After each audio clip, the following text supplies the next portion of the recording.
먹고 살기 힘들어도 지나치면 안 되는 세상 소식 전해드립니다. 허리케인 데스크.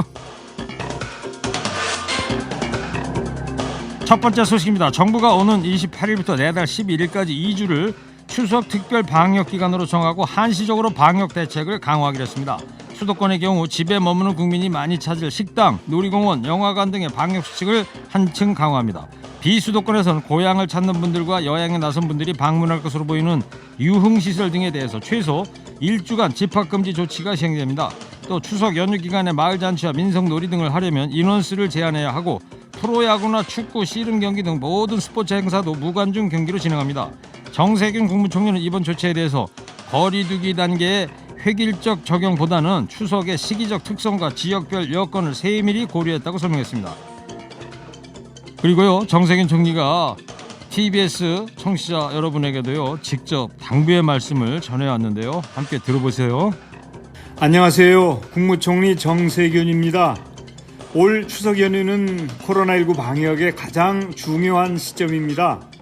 국민 여러분, 이번 추석엔 총리를 파십시오. 총리가 그러더구나. 이번 추석은 만나지 말라고. 코로나19 함께 이겨낼 수 있습니다. 고향에 오지 말고 대신 용돈 더블로 보내라, 이런 얘기를 빠지셨네요. 저도 덧붙여서 한 말씀 드리겠습니다. 이번 추석은 만남 대신에 마음을 표현해주는 추석이 됐으면 좋겠습니다. 의사 국가시험을 거부했던 의대생들은 뒤늦게 시험을 보겠다면서 구제 요청을 하고 나섰습니다. 전국 40개 의과대학과 의학전문대학원 본과 4학년 대표들은 학생 본연의 자리로 돌아가겠다면서 국민 여러분의 지지를 부탁드린다고 했습니다. 그러나 그동안 혼란을 일으킨 데 대한 사과는 전혀 없었습니다. 정부는 모든 국가시험 중 의사시험만 다시 기회를 주는 건 형평성에 어긋날 수 있다면서 추가 응시는 불가하다는 입장 고수했습니다. 한편 현직 의사가 길가에 많지 않게 앉아있던 여성을 숙박업소에 데려가 성폭행한 혐의로 법정 구속됐습니다. 신촌에서 명문대학 의대생이 여성의 신체를 불법 촬영하다가 시민들에게 덜미를 잡혔습니다. 이 의대생은 사생활이라 건들면 안 된다, 엄마에게 전해야 한다, 이렇게 말하면서 조사를 거부했지만 결국 휴대폰에서 몰카 영상이 발견됐습니다. 엄마한테 전화하면 대신 처리해주고 교수님이 대신 사과해주고 상위 0.1% 수재들의 삶의 방식은 뭐 이런 건가요? 뭐가 그렇게 당당하고 뭐가 그렇게 쉬운지 모르겠습니다. 자중하고 반성하고 삶에 대해서 더 진지하게 고민해 본 뒤에 시험은 1년 뒤 다시 기약해 봅시다.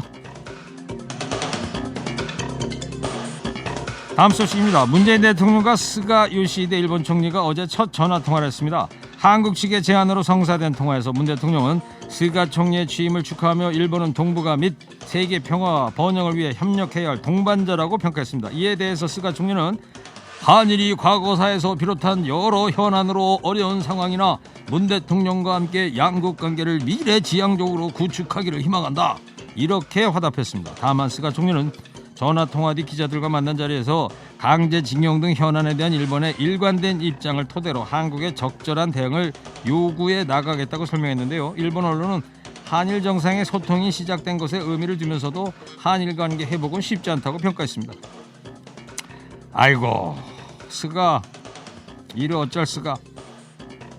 첫 술에 배부를 것을 기대한 건 아니지만요, 총리는 바뀌어도 일본의 태도는 바뀌지가 않네요.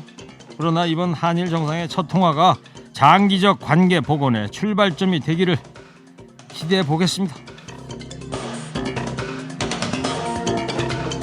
코로나19로 어려움을 겪고 있는 자영업자를 위한 상가 임대차법 개정안이 국회 본회의를 통과했습니다. 이에 따라서 상가 세입자는 건물주에게 월세를 깎아달라고 적극 요구할 수 있는 길이 열렸습니다. 또 그동안은 3차례 월세가 밀리면 건물주가 나가달라고 요구할 수 있었는데요. 앞으로는 추가 6개월 연체가 허용되면서 최대 9개월은 건물주가 더 기다려줘야 합니다.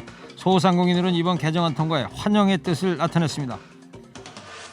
고통은 나누면 반이 된다고 하지 않습니까? 코로나19로 닥친 전례 없는 경제 위기 앞에 서로 고통을 좀 분담하면서 상생할 수 있었으면 참 좋겠습니다. 마지막 소식입니다. 고려대학교가 1905년 개교 이후 처음으로 교육부 종합감사를 받았는데요.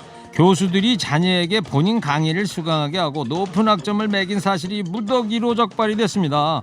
대학원 소속 A 교수는 자녀에게 수업 3개를 수강하게 하고 모두 A 학점을 줬지만 성적 산출 근거인 답안지를 대학에 제출하지 않았습니다. 다른 B 교수 역시 자녀에게 A+ 학점을 주고 답안지는 내지 않았습니다. 고려대는 이 같은 사실을 적발했으나 아무런 조치를 취하지 않았는데요. 거기다 자체 조사 결과를 교육부에 제출하면서 교수 자녀 간 수강으로 문제가 있는 8건을 조사 대상에서 누락시킨 것으로 나타났습니다.